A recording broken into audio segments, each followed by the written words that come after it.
ఆయన ఏదో మలేరియా ఫీవర్తోనే ఏమో బాధపడతా ఉంటే ఆయన్ని పరామర్శించడానికి వెళ్ళారట. వెళ్ళి కూర్చొని మాట్లాడుతూ ఉన్నారు. ఈయన మాట్లాడుతూ ఉండగా ఆయన దృష్టి ఆయన కాళ్ళు లాగేస్తూ కాళ్ళు ఇట్లా గింజుకుంటా ఉన్నాడట. బలహీనమైపోయి ఒంట్లో శక్తి లేక కాళ్ళు లాగేస్తూ ఉన్నాయి.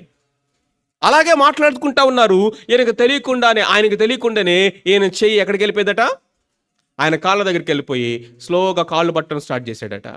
వీళ్ళు మాట్లాడుకుంటూనే ఉన్నారు. ఒక చెయ్యి ఇట్లా వెళ్ళి ఆయన కాళ్ళు ఇట్లా పట్టుకొని స్లోగా మసాజ్ చేస్తూ కాళ్ళు పడుతూ ఉన్నాడు. ఒక 5-10 నిమిషాలు అయిన తర్వాత ఆయనకు అర్థమైంది ఈయన నాకు కాళ్ళు పడుతున్నాడని. సడన్గా ఉలిక్కిపడి ఆయన అన్న మీరేంటి నాకు, దాన్ని వదిలేసేయండి, మీరు మాట్లాడండి, మనం మాట్లాడుకుంటా ఉంది, మీరు చెప్పాల్సింది చెప్తా ఉండండి. నా సహోదరి యొక్క అక్కరలో బలహీనతలో ఉపచారం చేయటానికి మనం సిద్ధంగా